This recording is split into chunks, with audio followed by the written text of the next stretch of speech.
Welcome to my channel. अस्सलामुअलैकुम।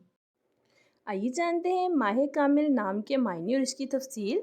हमारा आज का बेबीज़ गर्ल्स नेम है माह कामिल। माह कामिल के इंग्लिश में स्पेल्स हैं MEHEKAMIL। माह कामिल ये एक इस्लामिक नेम है और लड़कियों के लिए रखा जाता है ये नाम माह कामिल। इस नेम के मायने हैं पूरा चाँद। माह कामिल इस नेम की तफसील है माह कामिल अली, माह कामिल फ़ातिमा। इस तरह से हम ये नाम रख सकते हैं।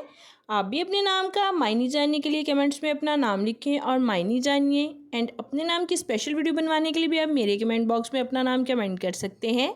And please like the video, subscribe my channel. Okay dears, फिर मिलेंगे न्यू नेम न्यू वीडियो के साथ। अपना ख्याल रखिएगा, दुआओं में याद रखिएगा। अल्लाह हाफिज़।